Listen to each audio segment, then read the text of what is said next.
Hello, everybody. Welcome back. We're going to continue with our next speaker, Eric Eggert.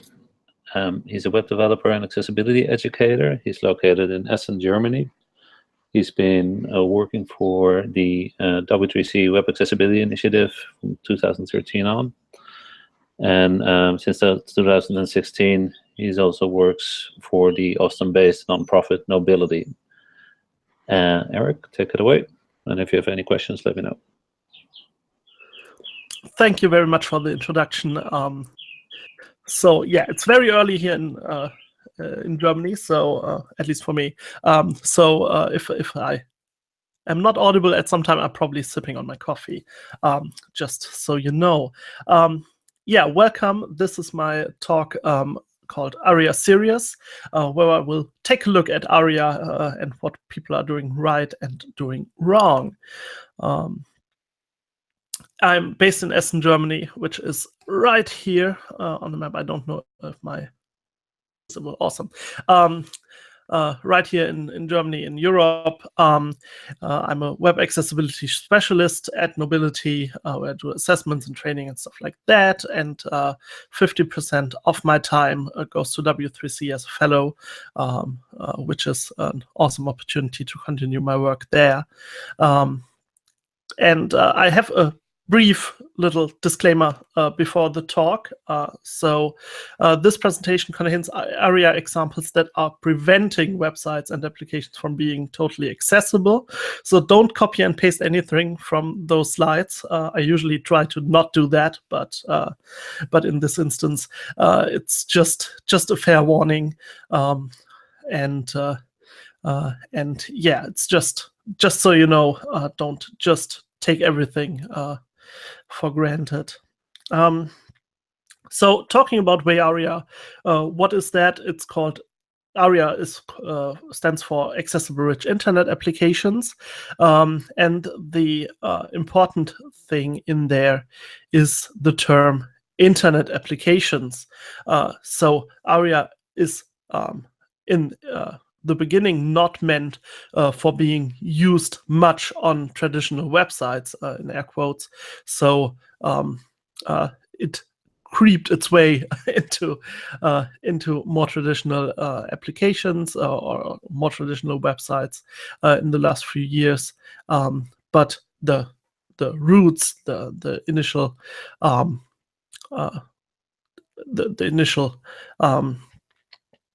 generation of ARIA was aimed at internet applications, so web applications, basically. There are some rules of using ARIA, and they are in the quite awesome notes on using ARIA in HTML document. It's a very short but very insightful document that's on the W3C site. And I can open that up. Oh, and it just moved, of course, to a new repository, so I have the wrong link in there. I will change that. Publication of the slides. So that's the using ARIA in HTML, and it has all the rules of ARIA and stuff like that, and I will go into them a bit.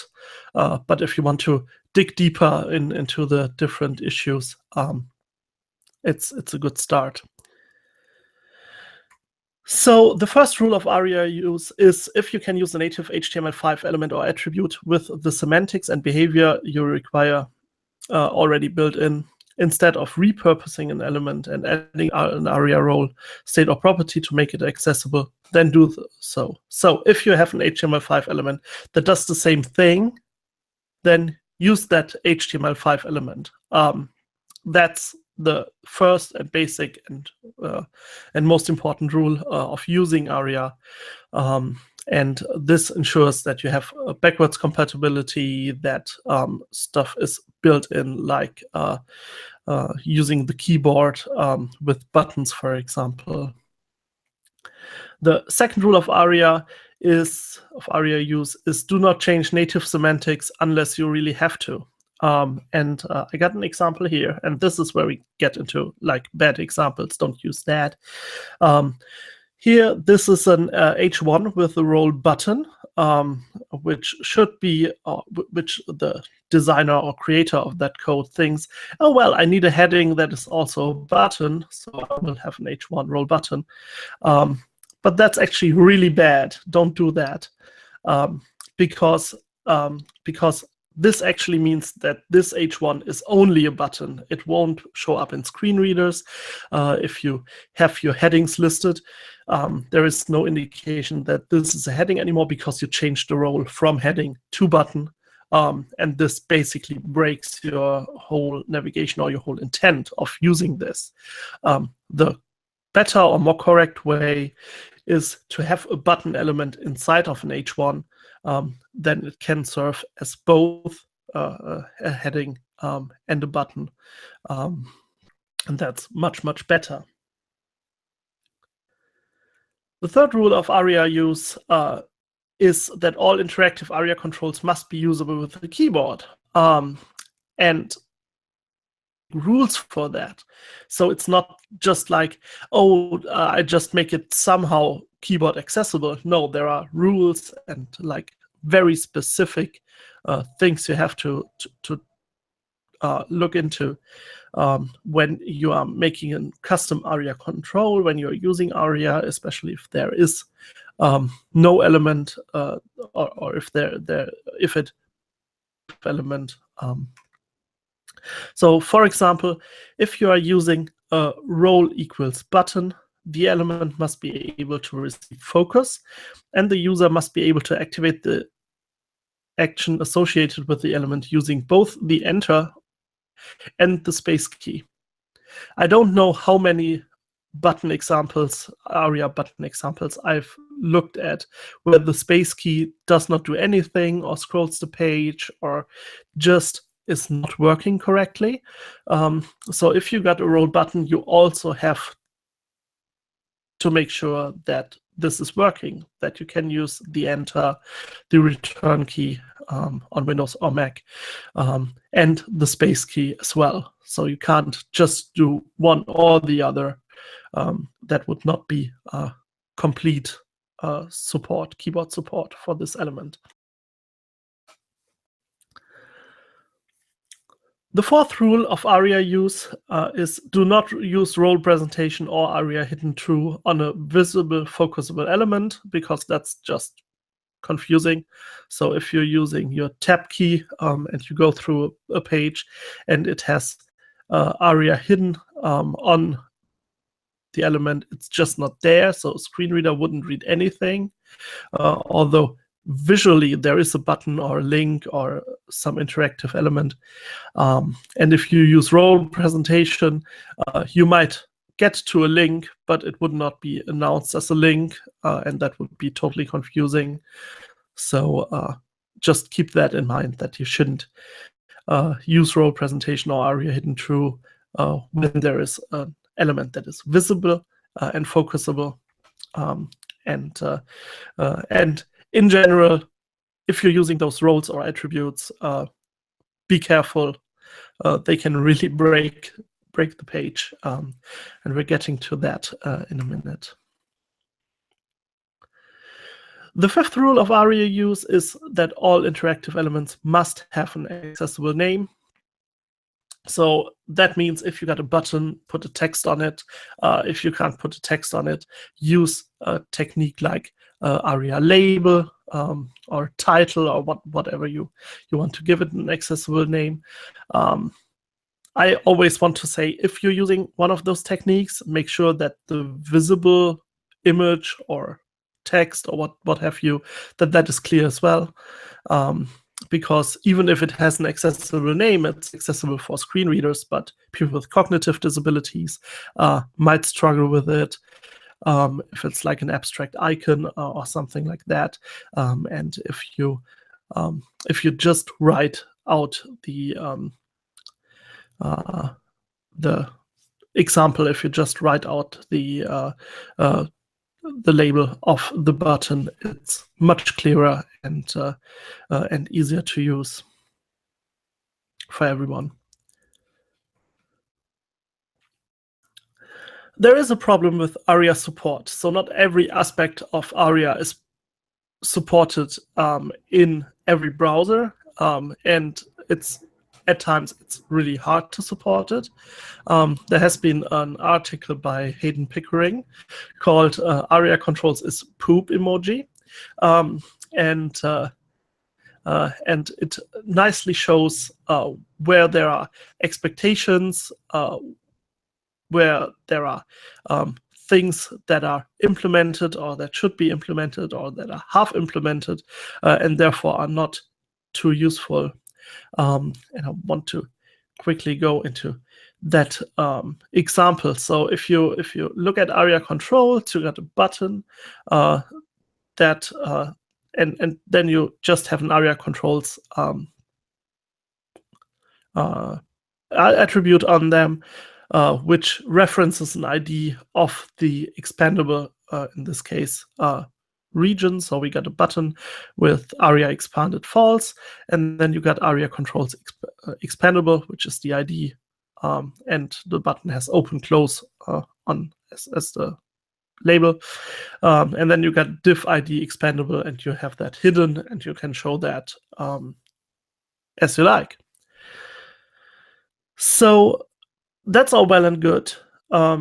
So basically what this does, it connects the button to the expandable area. So that means even if you have a lot of other markup, including interactive elements inside of the focus order between those two areas, between the button and the expandable area in this case, you still have the connection.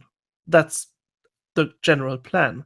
That's the general gist of the of what this should do. So you can hit the button, the expandable floats out, shows up, and then you can set the focus to the expandable, and a screen reader user or keyboard user should have an easy way back to the button where they come from. So they can, for example, show other things or just know where they have been. Now, the support is not really there. So JAWS is supporting it, but every other screen reader is not really supporting it, or basically not supporting it. And I don't know of any other assistive technology that used that. So although this is a technique that's specifically meant for people use it with assistive technologies in mind, people using assistive technologies in mind, there is actually little support for that, although it would be in theory useful. So what happens in JAWS if you focus an element with the attribute included? JAWS will announce to press the JAWS key plus Alt and M to move to the controlled element, which is a bit verbose and clumsy, and I'm quoting Hayden there. Then again, I'm not sure how else you'd go about supporting it, but that's not the only problem. How in the hell do I move back? And even if I could, how would that be communicated? And how long should the option to move back remain active? No wonder the other screen reader vendors are giving this a wide berth. So the thing is, you can move to the controlled element, but then you can't get back in JAWS. That's really not a good approach. It's really not as useful as you would think when you are reading the specification. But there's even more that complicates this. So you can use ARIA controls for one element, but you can also use it for multiple elements. So in this example, I got ARIA controls for element 1, element 2, element 3, element 4. So now where does the cursor move if I use ARIA controls, if I use the JAWS keys? How does that make sense to the user when I'm using this? Again, they could have like a list presented with the different elements and where to go using ARIA. There could be some kind of way to make that transparent, but it looks like a lot of work or a lot of things that need to be considered and that are probably not spec'd out as they should be. So what to do? Same page links move the user from one part of the interface to another, so you can use them. Landmark roles encapsulate major areas of the interface functionality that helps to navigate through it. So if your target, your expandable, has a landmark, and if the controller has a landmark, you can get from one to the other relatively easily. And then you got expandable areas that come immediately after their ARIA expanded controllers in the source and in focus order, which is the most basic thing, the most easiest thing. You click, you have a button and you expand the area, and then you tap again and you're immediately inside of that area, which is how it should be, and which is the easiest way to do it. And the thing is, WayArea is really, really complicated. So in the background of the slides, you see like an SVG graphic that has all the pointers and connections of the different ARIA controls, and it really looks like a spider web. It's really, there's really a lot going on, a lot of dependencies, a lot of things working together. So there is a lot to consider. So it is a complicated specification to implement for browsers, for assistive technologies. And that means it's also complicated for web developers. And I got a few exhibits here that show relatively bad examples and how to make them better for everyone. So this is exhibit 1. It's an airline logo. It is a link to the homepage of that airline. It has an ID of airline-logo, a class of logo, and an ARIA label, which has the airline name, and then the rest of the link is empty. That technically is a totally valid thing to do. You can do that. It's not a violation of WCAG or something that is problematic for assistive technology as such, but it's also a backwards way to do stuff, because you got the actual logo as a background image, so you don't have alternative text. The alternative text is replaced by the label. It's using ARIA for ARIA's sake at some point. So while this is totally okay and you can do that, it's not one of the best uses for ARIA, because ARIA is not supported in some assistive technologies. There is some weird stuff with speech input. When you have speech input, some ARIA stuff is just not properly recognized. So in this case, maybe someone couldn't use the home link, and that would be bad. And so you should go and use like more standard, more direct techniques of doing it. For example, just using an image with a source and an alternative text inside of the link. That would be totally good. You can also use an inline SVG with a title. That would be well supported as well, and you can use that to navigate, and it's much more direct. Your alternative text is like more in the HTML. At least that's how I feel it, and it's less likely that someone takes that code and changes something without changing the alternative text for that image.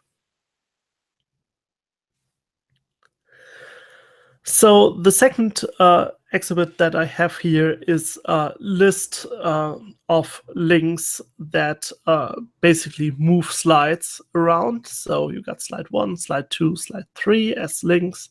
And in there you got a span class hidden text that basically hides the slide, and then you get a link, and that link is a standard HTML link, so it's the A element, and it has an href value of JavaScript :void 0, because they did not want to change sites, obviously, when you pages when you click on them.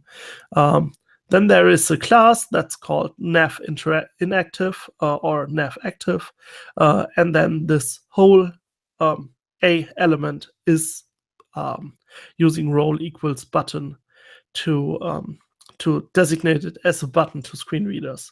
So that's the basic gist of the HTML, and this all is like enclosed in a div, wrapped in a div that has the class nav. So it looks like relatively straightforward HTML, but we can obviously do better.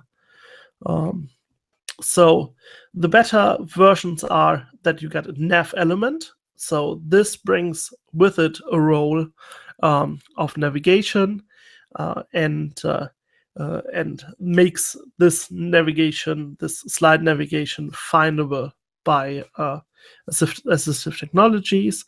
You got the 3 buttons as button elements, and then you can use ARIA selected equals false or ARIA true instead of using a class to designate if this button is selected. And then you can use ARIA labels to say slide 1, slide 2, slide 3. It says slide 4 in the slide, but you get the gist. And use non-breaking spaces or empty button elements in there. But of course here the same thing goes as with the airline logo before. It would be much better to have an image in there, or to have some other thing in there that indicates the slide that is selected or not. But theoretically, you can do that with an empty button element. Better is using just images and be considerate. And now when you get through the buttons, so first it will say this is a navigation. If you really want to, and you probably should, you can put an ARIA label on the nav element. So this navigation is labeled as slides navigation or slider navigation, something like this, because that makes it distinguishable from other navigation elements website, which is always a good thing. Another thing that I recently saw as a thing that where the developer thought they do the right thing and really thought that through and tried to use an advanced technique,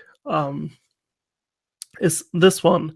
It's a table header cell, and it has some attributes which are tab index equals 0. So it's tappable, so you can actually use your keyboard to get there. Also, it has role equals button, which makes this table heading a button. And then you got ARIA label equals sort column, although the actual text that is displayed is name. So this does several things. So first, it uses a TH, a table header cell, as a button, which is not what should happen, because it just alters the semantics of that element, and then it actually changes the name, the accessible label from name to sort column, because when you're using an ARIA label like that, it actually overrides what is inside of the element. So when I use a screen reader to go through the different rows or columns where this TH is, it does not say this is the name column. It actually says this is the sort column. And that makes no sense at all. So while thinking they do the right thing, it actually can backfire, and you can override your actually accessible name using ARIA label, and therefore, yeah, basically put all your effort that you put in there into the trash. What you should do is using the name as the TH and then add a button to the table header cell that sorts the column.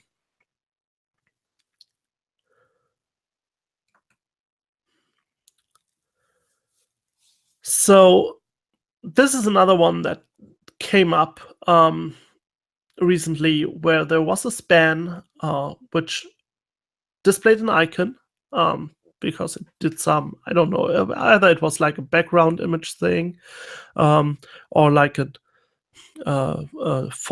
icon font thing. But nonetheless, they used the span and then they added ARIA hidden true to it. So don't show this span. But they actually gave a role image to it as well. So this is an image that should not show up. So this makes little sense because if you're actually adding a role image, you want people to know that there's an image there. If you then immediately set it to ARIA hidden equals true, that might look like it's more semantically correct, but actually it just says, oh yeah, this is an image, but we don't want anyone to read that. So this is probably an issue where it's not really bad, but what is the point of doing that? You could just use the ARIA hidden true, and if you don't have text inside of the span anyway, and that can differ with icon fonts, that's true, you probably do not need any of those attributes, neither the ARIA hidden attribute nor the image attribute, to just have this span not be spoken in your in your screen reader or what have you. So empty spans are usually just ignored. As for the next exhibit, this is a really bad example that I picked up. And just to get you in the mood and to get you imagine on where this came up. So imagine there is a model dialog over a page. So you want to have the tab order be enclosed in that model dialog. You want screen readers to not pick up on anything that is behind the model dialog. And you want to just be sure that this happens. So what I found was this. It's a body element and it has ARIA hidden true on it. So when you are doing this, the whole page is hidden. So this is actually, or has been, part of a framework that shows model dialogues and does other things. And so what they did is, on the body they put ARIA hidden true, and then further down where the model dialog is, they put ARIA hidden false. So the thing is, this does not work. If you have ARIA hidden false element inside of an ARIA hidden true element, it's still not hidden. It's still not there because it's this is nothing that happens once something is hidden. That has precedence basically for everything that is in there. So screen readers when you open the dialog, screen readers don't announce anything anymore, but you have tappable things inside of the dialog box. So that goes back to our third rule of ARIA use, where you don't have ARIA hidden true if you have something that is in tab order inside of that. And this is exactly what is happening there. So this is really, really bad, really confusing stuff for screen reader users. All the interactive elements are not available to other assistive technologies as well. So don't do that. This is really putting the baby out with the bathwater. So, and here I got another one, and that was really recently when I saw that. There was a link. It opened in a new window, which was fine. It has a title of "Click here to view the video." It had a tab index of -1 because of some shenanigans of the page, which was okay in that context. But really, if you have a link, it should be have at least a tab index of 0. And it had a roll button, which made that link a button again. And then the ARIA label external link. So what the developer actually thought they would be doing was saying, okay, this is a link that opens in a new window. So it probably shouldn't be even a role equals button. So I would not use that. And it has a title, click here to view the video, and it's an external link. So we use ARIA label to designate that this is an external link.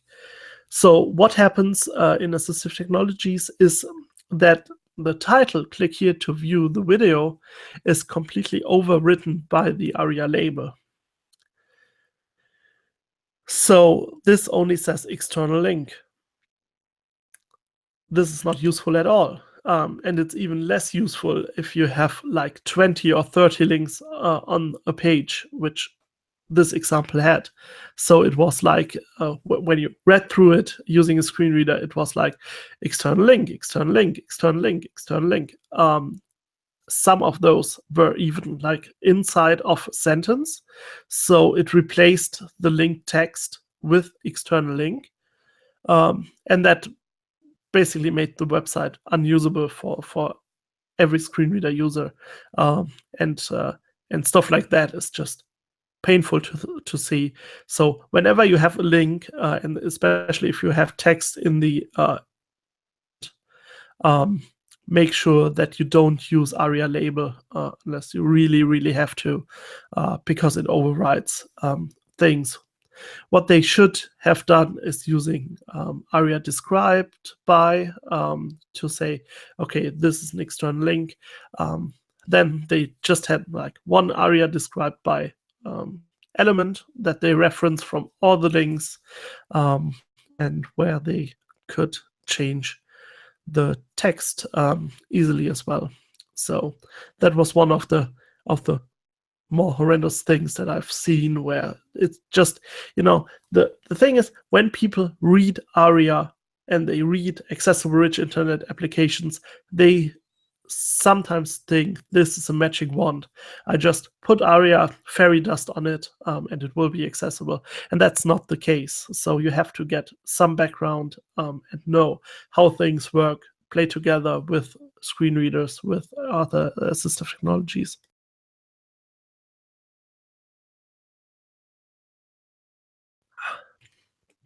That was coffee.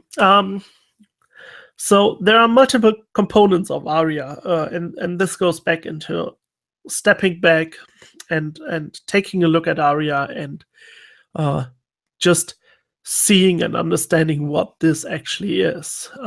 So the components are roles, states, and properties, and managing focus. And instead of managing focus, we could rather say keyboard interaction. And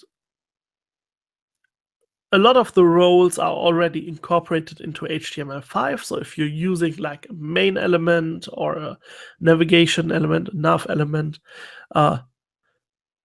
that's all there. You don't need to really sweat over it, which is awesome, because we want those techniques to be used by a variety of people. Everyone should be able to use them. And putting that stuff into HTML5 makes it more, quote unquote, accessible to developers, and that's really awesome. And then you got the states and properties. Some of those are in HTML, like the hidden attribute is in HTML. Looks like ARIA hidden equals true, but it also does not show. So you got that second layer of control there, if you want to make this element not visible at all, or you just want to hide it from screen reader users because it's superfluous and you don't really use it or need it to understand the page. And then there is the keyboard interaction part, and that's essential. So if you're using an ARIA component, basically what you need to do, especially if they are more complicated, you need to implement every keyboard shortcut, every keyboard click, everything from the ground up. There is nothing built in. If you put button on a div, this is not keyboard accessible by default. And many forget that, or they put just on click on it, and it works with enter but not with space, as I described before. But because this is a W3C specification, ARIA, there is actually a really good resource for learning what the different components are, what you have to do. And that's the WayArea Authoring Practices Guide. They are continuously publishing editor's drafts, and this is the WayArea Authoring Practices Guide 1.1. And what this does, you can actually pop out the sidebar, and you got all the design patterns and widgets in there. So,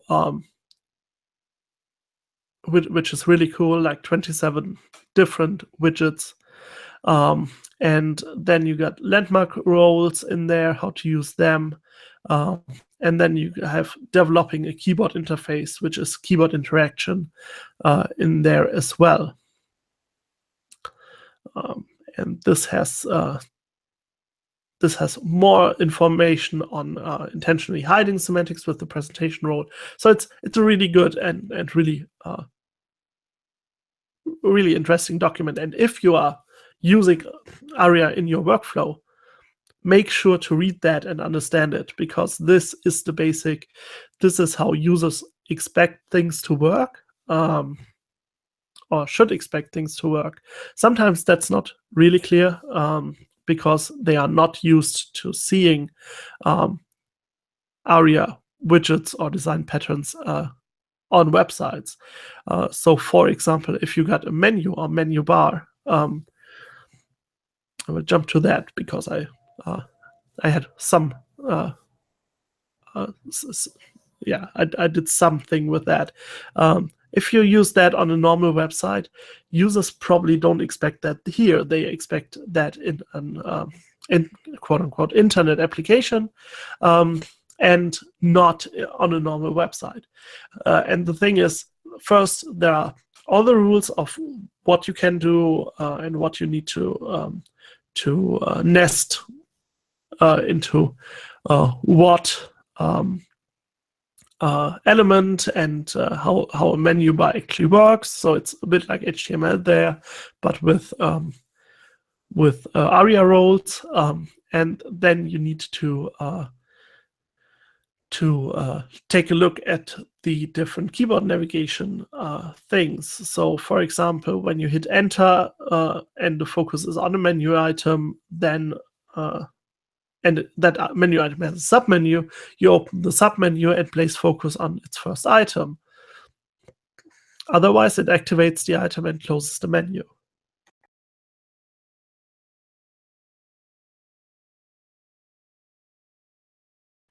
So the same goes with space. There is, if you hit space, there are a few rules, but all are optional. So only if you use stuff, but usually you should at least consider implementing that. Then you got rules for down and up arrow, for the right arrow. So there's this whole really like involved interaction pattern that there is this whole interaction pattern that people probably don't really expect from a menu bar on a normal website. And that can be hard for them to understand.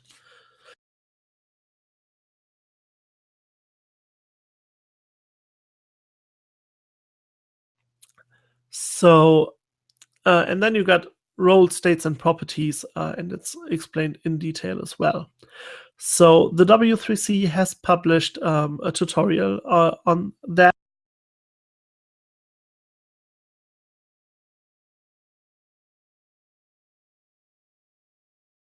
I just open that in a separate window. So that's at w3.org/way/tutorials. And then you click on menus, and there's an application menu and code example. And there's also a descriptive page that that shows how things need to be nested and how the keyboard behavior is. And there are like handy tables that show you what needs to be done. And one of the things that ARIA requires is that if you use the tab key and you come to one of those application menus, you actually can't leave the navigation menu until you hit the escape key. And that is currently broken in this example because I missed something copying it over. But when you are inside of that menu, it basically wraps around whenever you hit the tab key. You are supposed to stay in that menu because that's how it always worked with desktop menus. And that can be disorienting for users and hard to understand. So if you have an application that's probably okay, like something like Gmail or some of those really involved web applications, they are probably okay with using such patterns. But if you have like a standard normal content website, people think they can just move through the menu items by using tabs and then also get to the next thing in tab order using the tab. And this is not true for those ARIA menus because that's not how they work. I'll just look at sorry for scrolling here. I will just look at a more simple example for this behavior. So if we go back to the button, or more simple example for buttons, so you can see how the anatomy of such an entry in the ARIA best authoring practices is. You got a button, pretty neat description on what this is, keyboard interaction, which is much shorter than with the menu. So you can read through that and then use your JavaScript accordingly. And then there are the role states and property, which outlines a few of the properties or all of the properties that can be added to a button. And then there are examples on the page, and they are using clickable diffs and spans, and you just don't do it. Just use the button element. But you can use ARIA pressed, for example, or you can use ARIA described by to add a description. You can use all of the ARIA stuff, but in the end, if you're using a button, use a button.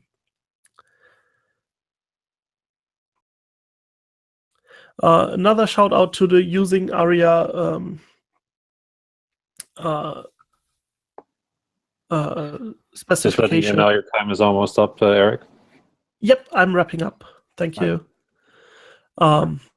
Which have the ARIA use stuff, and you can just look into that and read through that. So those are the two mandatory reading things that you get for homework, is the WAI-ARIA authoring practices and the using ARIA document, and then you should be good using ARIA. And that's it. Thank you very much. You can find me at Yatil, YATIL, on the internet. YATIL.net is my blog, and you can find the slides at slides.com/YATIL/2017-ID24. Thank you very much. Thanks, Eric. That was a great presentation. We got a few minutes for questions. So far, everybody on Twitter seems to agree with pretty much everything that you've said, so there's a lot of confirmations and retweets. I had a few questions myself. First of all, you mentioned to avoid using ARIA hidden and the presentation role for content that has a focusable elements in it. And I was wondering, how strict are you on that? Because I can imagine situations where you have a very cluttered site, for example, which this happens to be the design of that site, and the developers can't really change that. And for example, you would have a lot of redundant links next to each other. Sometimes you have like a thumbnail link and then followed by exactly the same link, but it's a text link associated. So you have two links now, two tab stops. Obviously, that's poor design, but one quick fix for that could be to add a ARIA hidden attribute on the second link and remove it from the tab order with a tab index attribute. Would you find that an acceptable way to declutter screen reader output and the tab order for users? Yeah, so if you are using a negative tab index, so it's not actually a tabbable element, then you can do that. So that's acceptable. It's still not the optimal solution, obviously, right. But we are not living in an optimal world, so I'd give that a pass. Although it's better to just declutter your code, because it's far from ideal. But yes, that's an okay technique to use. I just told a client to do that when they refused to change their design, so it's good to know. Clients are the worst. The other thing that you mentioned was ARIA Controls. There's been a lot of talk about that it's currently not very well supported or not very useful. What do you think we as an accessibility community can do about that? Like, do we need to be more strict with assistive technology vendors of what the expected behavior is, or do we need to rely on them to make this decision themselves? Yeah, I think we have a bit of a challenge in terms of that we are demanding a lot from web authors, so from people actually doing websites, but we don't have like a strict requirements from browser vendors, or some things are just not well defined. So like the idea of having ARIA control, and that's actually in accessibility APIs in operating systems right now, but the idea is good, but the execution lacks, and probably it's not as well specified as one would want to have it. So Eric, that's a bit of a problem. Sorry, I was going to say, do you think it would be useful for ARIA at the moment? The W3C ARIA working group only tests for support in the platform accessibility APIs. It doesn't test for support in actual assistive technologies like screen readers. Do you think that would be a practical step that could be taken? Yeah, I think being more open or more receptive of knowing what works where would be really, really important. I mean, we have HTML5 accessibility.com, which has all the HTML5 elements, and having something for ARIA that would be awesome as well.